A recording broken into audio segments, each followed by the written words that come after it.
ভাইরে, গোপালগঞ্জ ৩ আসন থেকে নির্বাচন করতে চান ডজন খানেক অস্কার জয়ী অভিনেতা হিরো আলম। সে তার ফেসবুক পোস্টে বলে, জনগণ সাহস দিলে গোপালগঞ্জ শেখ হাসিনার আসনে নির্বাচন করতে চাই। কি গোপালগঞ্জের লোক, ভোট দিবেন তো? অবশ্যই ভোট দিবে। তুমি সশরীরে গোপালগঞ্জ গিয়ে এই কথাটা বলো, দেখবে গোপালগঞ্জবাসী তোমাকে মারবে কম, দৌড়াবে বেশি। বিড়িখোরের যেমন বিড়ি না খেলে বাথরুম ক্লিয়ার হয় না, বাবাখোরের বাবা না খেলে যেমন মাথা কাজ করে না, তেমনি হিরো আলমের মাইর না খেলে পেটের ভাত হজম হয় না। একবার মাইর খায়, কয়েকদিন শান্ত হয়ে থাকে, তারপর আবার মাইর খাওয়ার জন্য উঠে পড়ে লাগে। কয়েকদিন আগেও রাজধানীর আফতাবনগরে কয়েকজন ওরে কুত্তামার মেরে বান্ডি ফাটিয়ে দিয়ে রাস্তায় ফেলে গিয়েছিল। এখন সুস্থ হয়ে আবার মাইর খাওয়ার জন্য প্রস্তুতি নিচ্ছে। মাইর খাওয়ার উপরে কাউকে যদি নোবেল দেওয়া হতো তাহলে নিঃসন্দেহে হিরো আলম খালি নোবেল জিতত। আমার মাঝে মধ্যে মনে হয় হিরো আলমের জামানায় জন্মগ্রহণ করে আমরা সবচেয়ে বড় ভুলটা করেছি। এই বান্দা যা শুরু করছে, মনে হচ্ছে পৃথিবী ছেড়ে মঙ্গল গ্রহে পালিয়ে যেতে হবে। এই দুনিয়ায় কেউ থাকে ভাবের উপর, কেউ ধান্দার উপর, কিন্তু হিরো আলম থাকে খালি মাইরের উপর। মনে হয় আল্লাহ তাকে পাঠিয়েছেন শুধু মানুষের লাথি আর ঘুষি খাওয়ার জন্য।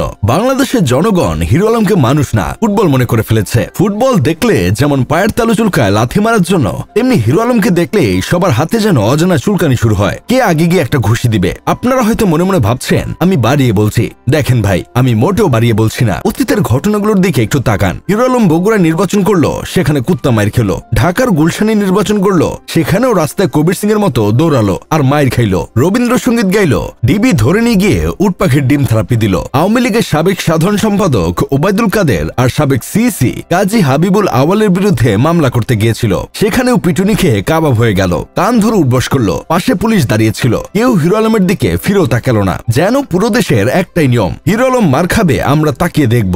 মানুষ পৃথিবীতে আসে কেউ ভালোবাসার জন্য, কেউ সম্মানের জন্য, কেউ সাফল্যের জন্য, কিন্তু হিরো আলম মনে হয় পৃথিবীতে এসেছে কুত্তা মার খাওয়ার জন্য। তার জীবনের প্রতিটা অধ্যায়ে একটা ঘুষি, একটা চর, একটা ধাক্কা সংযুক্ত থাকে। তবে আমার বন্ধু কেরামত বলছে ভিন্ন কথা। তার মতে হিরো আলম বাইরে যতটা সহজ সরল, ভিতরে সে ততটাই চালাক। এক এক সময় এক এক দলের পতাকা হাতে নিয়ে আলোচনায় থাকতে ভালোবাসে। কখনো প্রজন্ম লীগ, কখনো সুপ্রিম লীগ, আবার কখনো বিএনএফ লীগ। দেখে মনে হয় সে রাজনীতি না, লীগ লীগ খেলা খেলছে। এমনকি একসময় মনে হচ্ছিল শিগগিরই ডিবি হারুন লীগেরও সভাপতি হবে। তবে ভাই যাই বলেন, একটা ব্যাপার অস্বীকার করা যায় না, সেটা হলো হিরো আলম যত মাইরি খাক না কেন বারবার উঠে দাঁড়ায়। সেজন্য বাংলাদেশের রেজিলিয়েন্স শব্দটার জীবন্ত উদাহরণ। মানুষ হাসে, গালাগালি দেয়, মারধর করে, তবু হিরো আলম আবার নতুন কিছু নিয়ে হাজির হয়। যাই হোক, শেষমেশ আমি গোলাম হোসেন একটা কাজের কথা কই। হিরো আলমের সাথে আমরা আরেকজনের মিল পাই। তার নাম জনি সিন্স ওরফে জনি ভাই। এই জনি ভাই যেমন একাধারে ডাক্তার, ইঞ্জিনিয়ার, প্লাম্বার, ঠিক তেমনি হিরো আলমও একাধারে গায়ক, নায়ক, লেখক, পাঠক, কবি, শিল্পী, মোটিভেশনাল স্পিকার, রাজনীতিবিদ, সমাজসেবক ইত্যাদি। একটি পাকা কাঁঠালে যত বিচি আছে,